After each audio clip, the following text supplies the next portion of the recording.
আসসালামু আলাইকুম ওয়া রাহমাতুল্লাহ।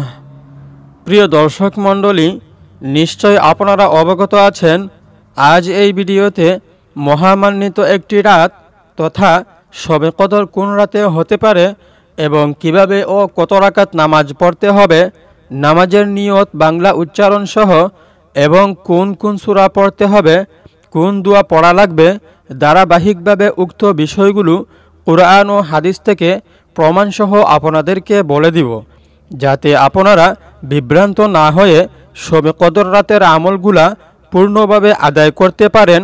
সুতরাং আজকের এই গুরুত্বপূর্ণ কথাগুলো জানতে হলে অল্প সময় কষ্ট করে পুরো ভিডিওটা মনোযোগ সহকারে আপনাদের দেখতে হবে।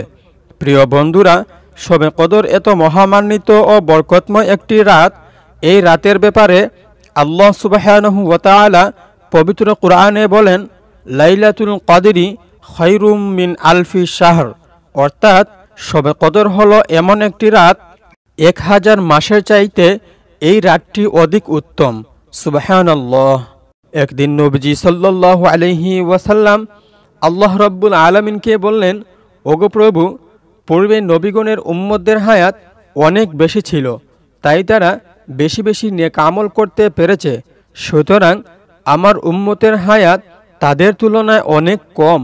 এই কম হায়াতে আমার উম্মতরা এত নেক আমল কিভাবে করবে?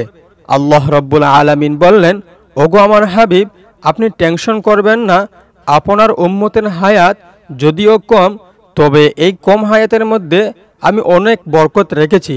আপনার উম্মতের জন্য এমন একটি রাত রেখেছি যেই রাতটি 1000 মাসের চাইতে অধিক উত্তম।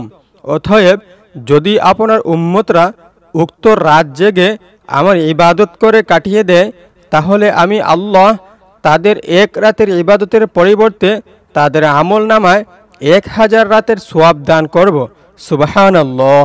প্রিয় বন্ধুরা, শবে কদরের রাত জেগে কার কার ইবাদত করার ইচ্ছা আছে তা কমেন্ট বক্সে অবশ্যই জানিয়ে দেবেন। আমাদের বাংলাদেশে শবে কদর নিয়ে একটি প্রথা প্রচলিত আছে। বেশিরভাগ মানুষ 27 নম্বর রাতে শবে কদর পালন করে থাকেন, অথচ রাসূল সাল্লাল্লাহু আলাইহি ওয়াসাল্লাম শবে কদরের ব্যাপারে উম্মতদেরকে জানিয়ে দিয়েছেন, তোমরা রমজানের শেষ দশকের বেজুর রাত্রিগুলোতে শবে কদর তালাশ করো। এখানে শেষ দশকের বেজুর রাত বলতে রাসূল সাল্লাল্লাহু আলাইহি ওয়াসাল্লাম 21, 23, 25, 27 এবং 29 নম্বর রাতকে বুঝিয়েছেন। উক্ত রাতগুলোতে রাসূল সাল্লাল্লাহু আলাইহি ওয়াসাল্লাম নিজে জেগে ইবাদত করতেন এবং উনার পরিবার পরিজনদেরকে জাগিয়ে দিতেন।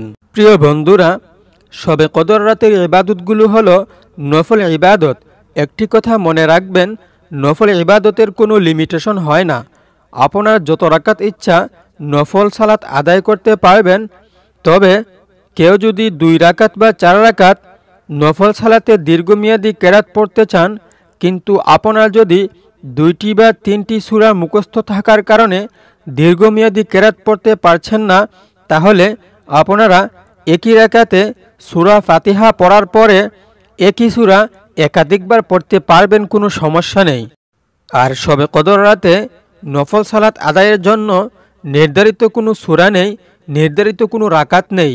যে কোনো সূরা দিয়ে যত রাকাত ইচ্ছা নফল সালাত আদায় করতে পারবেন। এখন আসি কিভাবে নামাজের নিয়ত করব।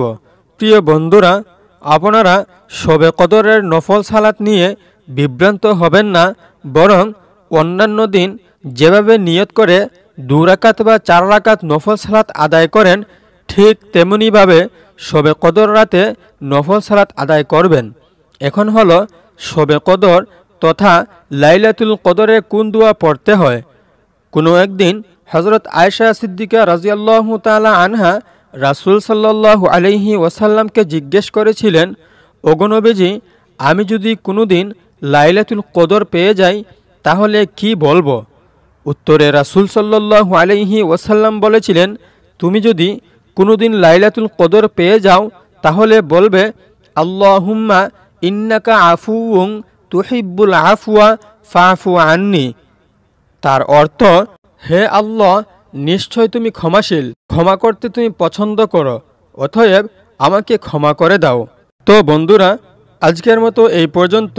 যদি এই ভিডিও থেকে কোনো উপকার পেয়ে থাকেন তাহলে আমার ছোট্ট এই চ্যানেলটিকে সাবস্ক্রাইব করবেন এবং ভিডিওটি ভালো লাগলে একটি লাইক দিবেন আর বেশি বেশি ভিডিওটি শেয়ার করে অন্য বন্ধুদের দেখার সুযোগ করে দিবেন।